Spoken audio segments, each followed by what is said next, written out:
If you'd like to make your NFL games a little more interesting, you've come to the right place. It's the Even Money Podcast with Ross Tucker and Steve Fezzik. Yeah, Vegas, baby, Vegas. It is the Even Money Podcast, one of the top 5 football podcasts in the galaxy. We're presented, of course, by DraftKings Sportsbook. I'm Ross Tucker, former NFL offensive lineman. Most of you know this.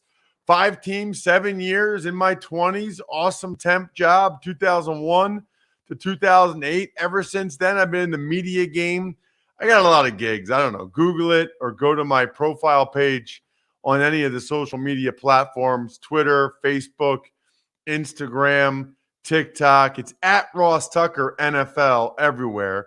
We got a whole network, Fantasy Feast podcast on Wednesdays with Joe Dolan is, I think, the best fantasy podcast out there. Ross Tucker football podcast 3 times a week this time of year. Scheduled to have Alex Anzalone, Lions linebacker and free agent to be, this afternoon. Actually going to have a surprise Tuesday afternoon edition of the Ross Tucker football podcast. Need to keep everybody on their toes a little bit. Greg Cosell will join from the Combine on Thursday. So very much looking forward to that. College Draft Podcast is excellent this time of year.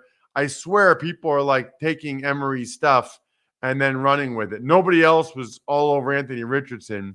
Now everybody is. It's kind of funny to me. At Ross Tucker Pod is at social. You can always watch the show now or watch the highlight clips of the shows. YouTube.com/Ross Tucker NFL. The star of this show is Steve Fezzik. I have no idea how he does all the math that he does in his head, but he does. At Fezzik Sports, it's incredible. He is a professional sports bettor. That is how he makes a living. You can check him out on social media at Fezzik Sports or over at pregame.com. Steve, I want to get in the XFL a little bit with you, but we have been waiting and excited about today's episode for a while.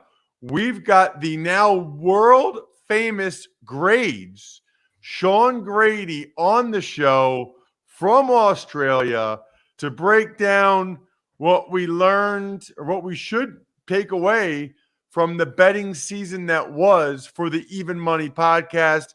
We are big on transparency. We're really big on 2 things. We're big on trying to keep the show 30 minutes or less because we care about your time, and being transparent. We tell you the ones we win, the ones we lose. We tell you our record. And Grades often has some extra little information in there. Grades, welcome back to the show this year. Really appreciate it. Morning, mate. Very early morning in Australia at the moment. It's just gone 2:30, so nice early start for me today. Oh, my gosh. So it's 2:30 a.m. on Wednesday, March 1st for you? That's it, mate. And it's 7:30 a.m. on Tuesday, February 28th for Fezzik in Las Vegas. You can't get more different than that, can you? That's about it. New Zealand's another 2 hours ahead of where I am at the moment, but that's getting about as close as it gets. That is incredible. What's March like? What's the future like? Well, it's still pretty warm here, even though we've had a pretty mild summer. But we've just gone into autumn, and judging by the first 2.5 hours, it looks like it's going to be a bit cooler than summer. So that's nice. Wow, that is awesome, man. Well, I forgot. I mean, I knew that it wouldn't be an ideal time for you. I didn't know it was going to be 2:30. You are incredible. Really appreciate that. I could have asked Steve if we could have adjusted it a little bit later this afternoon or something, but that is amazing. That's how awesome Grades is, everybody. Grades, are you on social or anything? Do you have anything you want to promote or have people follow you anywhere?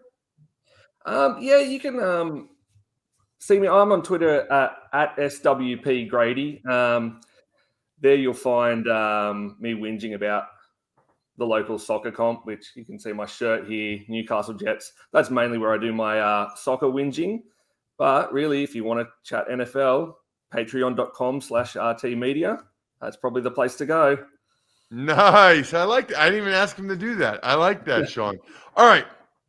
So we'll get into some Australia stuff and the growth of the NFL in Australia, but I want to make sure we get the nuts and bolts of the season. So we have you on. You've been grading us for a while now.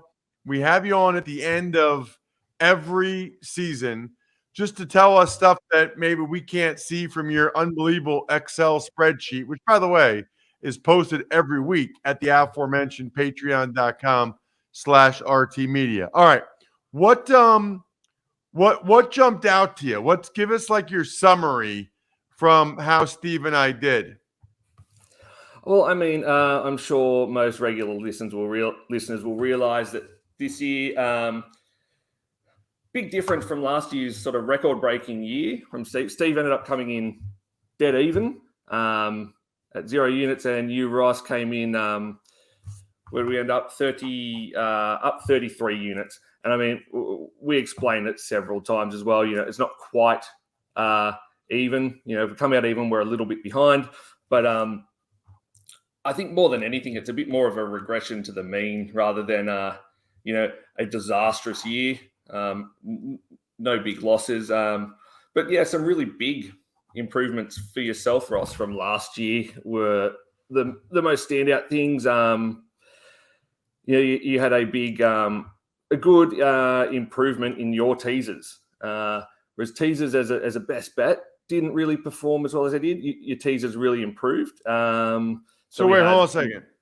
So my teasers did well this year, but when Steve and I went in on a best bet teaser together, it didn't do as well? No, it didn't have the success that it had. And again, last year was extraordinary, but we ended up, there were 6 less wins in total. And, you know, it was a decent drop. Best bets in total. We were on a bit of a roll last year. So there were 12 less wins for the whole year.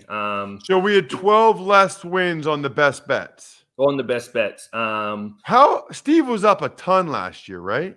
61 units, something like that by the end of the year. So yeah, it was. I mean, so Steve was up 61 units last year. Yeah, it was an amazing year last year. I thought I was up 35 units. By the way, I need to check. Yeah. That.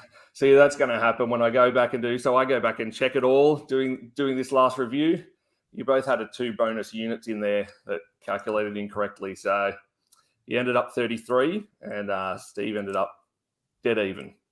Got it. That's amazing, isn't it, Steve? You put out 214 units, and you got back 214 units. Like that seems like that's almost hard to do.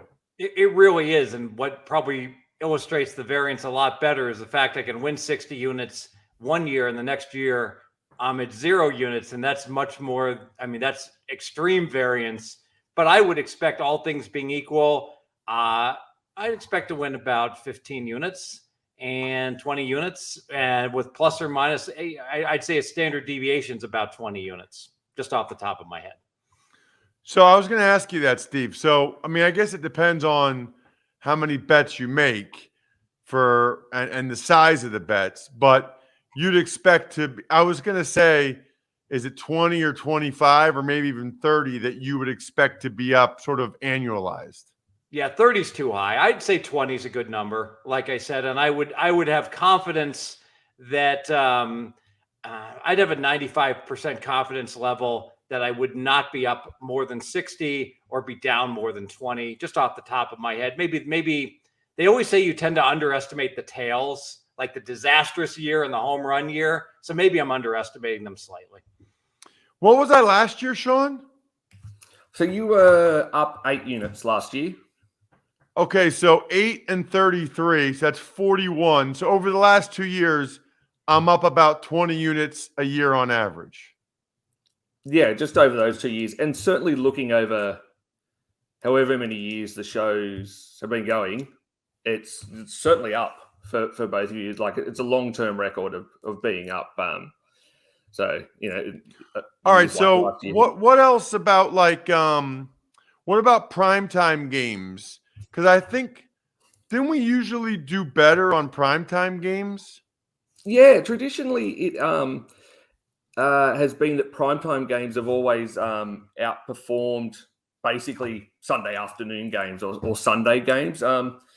This year, it basically flipped on its head. And I think we thought, primetime games generally get that bit more attention. So there's a bit more information out there. So that's why they outperform. But yeah, it's sort of, you had a strike rate of 59% for non-primetime games this year, Ross, and Steve had 55%. Whereas for the primetime games or any standalone games, that dropped to, 50% for you, Ross, and 44% for Steve, which is basically a complete flip of what we've had in previous years. Steve, should we be better or worse on primetime games? Probably worse because we would tend to look to play the primetime games a little bit too much. And because we know, because you feel like pressure to have a bet on a standalone game for the listeners a little bit. Exactly right. But we want to be a little bit careful with these small sample conclusions. The movie A Beautiful Mind, that was Russell Crowe, right? Where he's spending all his time, looking for Russian code in the newspapers, and he finds it on a daily basis. There is no Russian code, but you look hard enough for it, you'll find it.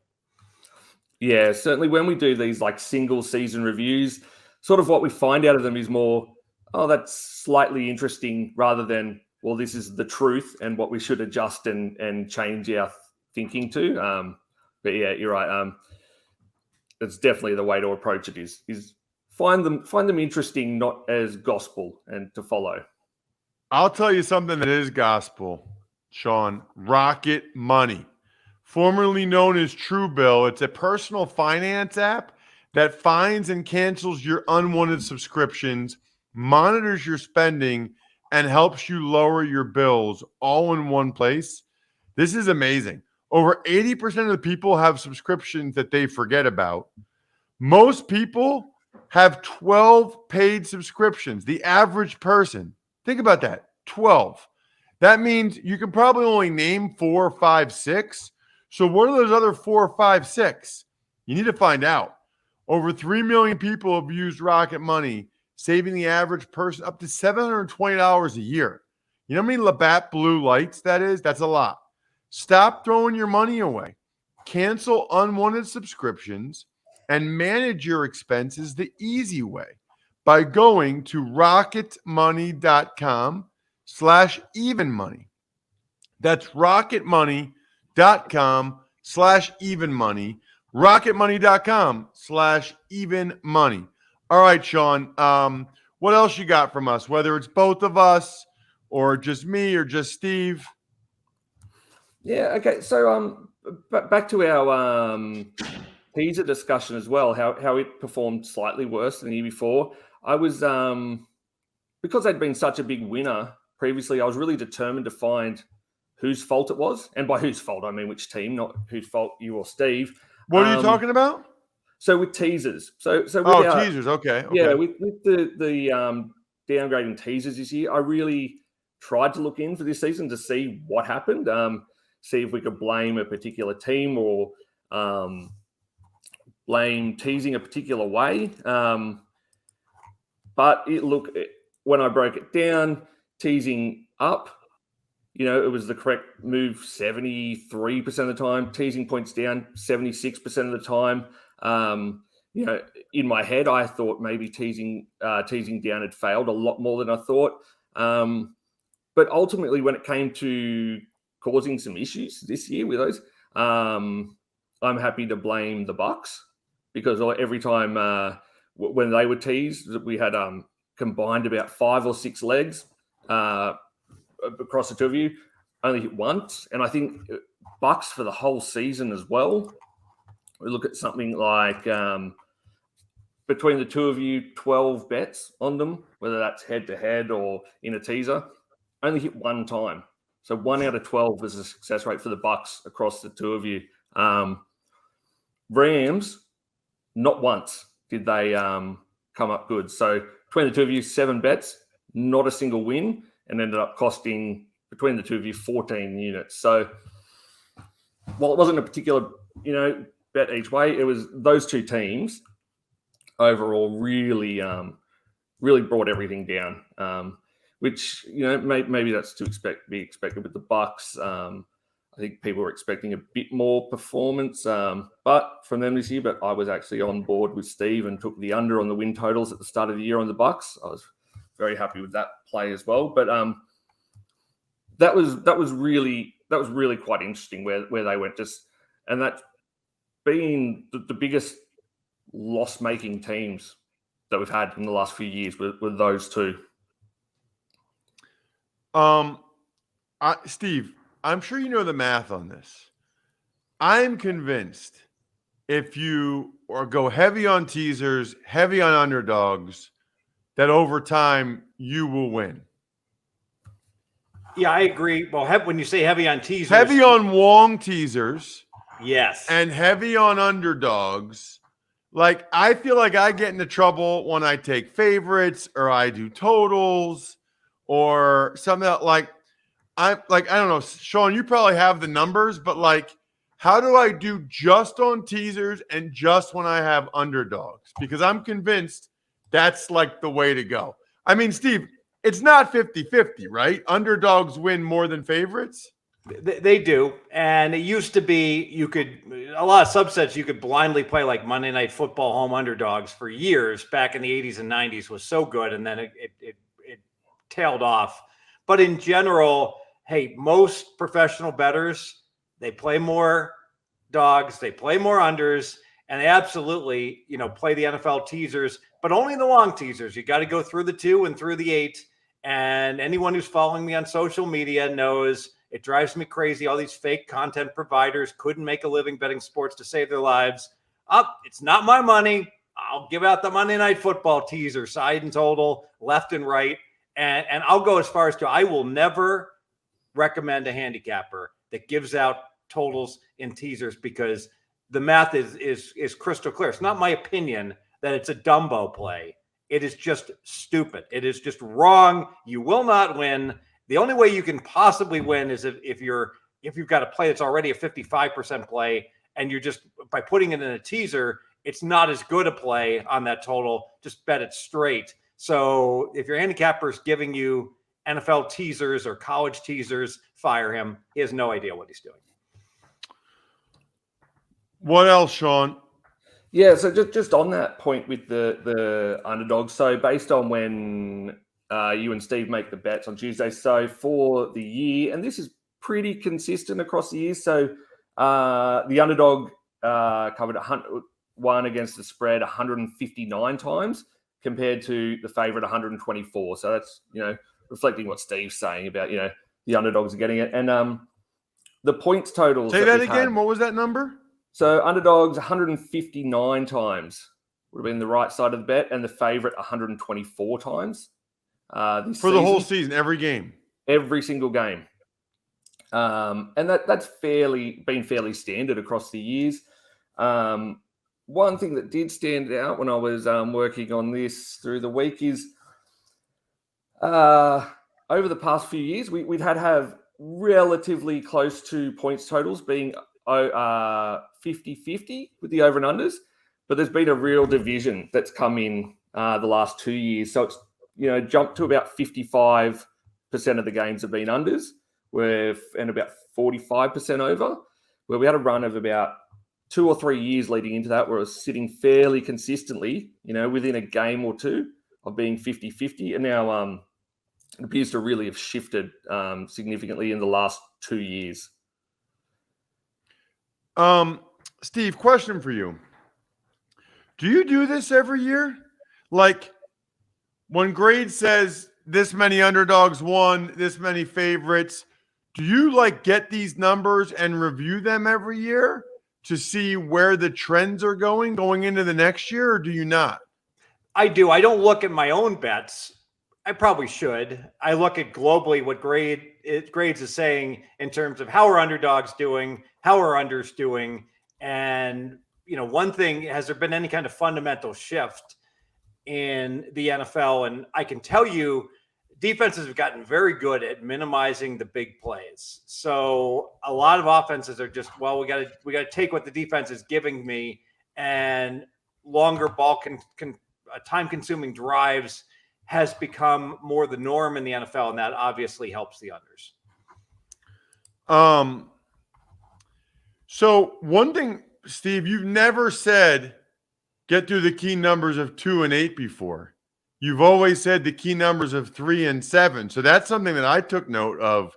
That's the first time you've said for the long teaser, you got to get through the key numbers of 2 and 8 as opposed to just 3 and 7.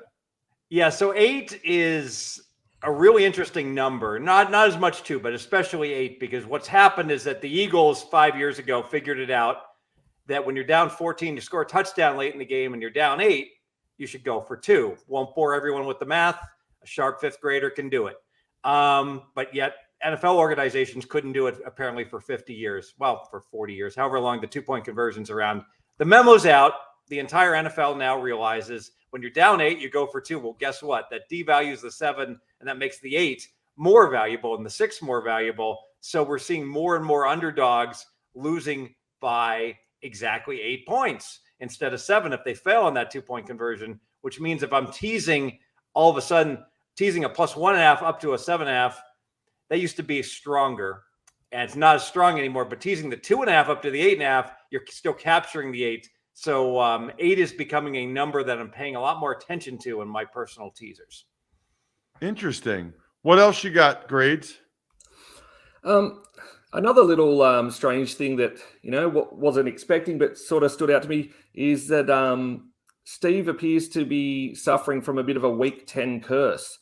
When I put it all together and I looked at it, it just turned out that it's been in the last 5 years, Steve has not made a profit in week 10. And that's just the only week it's happened.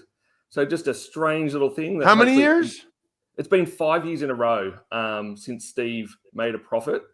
Now, I have disclosure here. My birthday often falls during week 10. And my wife likes me to take that day off and to do some events. So it's possible that might not just be random noise.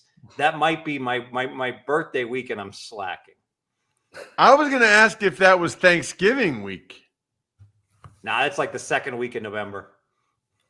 Got it. That's funny. All right, Grades, what about the teams that were the best for us or worst for us? I want to know who to root against or who to be mad at this offseason. Yeah, okay. So we talked about them in a bit of a teaser context before, but so this year, Ross, you had you bet on the Steelers 13 times throughout the whole year. Sorry, that was last year. So you Steelers again this year. So 13 times last year you bet on the Steelers, 10 times this year. And that was equal with the Giants, who you bet on 10 times. You left alone the Commanders, the Bears, the Chargers, and the Packers, only 3 times. Your best performing team was the Giants, who ended up netting you 13 units. And the Rams, who we mentioned earlier, cost you big 8. And what was interesting, you had a perfect season on the Jets. Every time you bet them, they won. And the Colts, every time you bet on them, they lost for you, which is the exact opposite from the year before. The year before, every time you played the Colts, they won for you. And every time you played the Jets, they lost. So a complete switch there. For Steve, he had Jags and Chiefs were his most popular plays. Chargers were the only team between the two of you that Steve didn't play once all year on the pod. So they sat at 0. Wow. Yeah. That's interesting, Steve. You didn't play the Chargers once? I mean, I guess the number's the number. It's possible I avoided Charger teasers because I know they love to go for it so excessively, 4th and 2 from their own 28, and I felt that their variance was higher. So that's certainly a possibility that I avoided Charger teasers. Anything else, Grades? And then the worst team for Steve, which we mentioned before, was the Bucks, costing Steve 10 units all on their own. But yeah, had some good teams. Seahawks and Titans both came in perfect for Steve. And as we mentioned before, Bucks and Rams were just real killers this year. And every time Steve picked Bucks or Rams, they did the dirty on him and they lost. Speaking of killer, there's nothing better for when you're talking football or any sport or even money podcast than Labatt Blue Light. If you want to take things to the next level, drink some Labatt Blue Lights with your friends and live life to the power of we. Always enjoy responsibly. Beer, Labatt USA, Buffalo, New York. Grades, don't go anywhere. I do want to ask Steve one question on the XFL. It was week 2. How did you do, Steve? Because you spent all weekend, week 1, making sure you had the advantage. How'd you do week 2 in the XFL? 3-3, lost a game by half a point that I would have won by half if I would have betted at post. So could have been a 4-2, but a disappointing 3-3. I got to tell you, XFL, great rules. The kickoff rules and the punting rules are superior to the NFL. Bold prediction, the NFL will incorporate at least one of the XFL rules within the next 5 years on either the punts or the kickoffs. Wow. You like it that much? I really do. XFL, number one problem, no offense, bad coaches, emotional bad coaches, no offense, but the rules promote scoring so much that helps to offset it. The home run, the MVP of the XFL, Dean Blandino, who is doing just after struggling every time I would watch him in NFL broadcasts, he's the man in the XFL. He's the king. He's the czar. He is keeping the games moving along, making the right calls on all his replays, completely transparent. Dean Blandino, XFL MVP. Wow. That's good to hear. What are you thinking for this week? This week there's one fascinating game where Seattle, the Sea Dragons, are laying 3 at Vegas. Seattle's 0-2. And I like them. I have them a 4-point favorite. I would bet Seattle at a bad Vegas team. And what's funny, Ross told me, but Seattle's 0-2, Steve. And I'm like, I've spent like 20 hours on the XFL.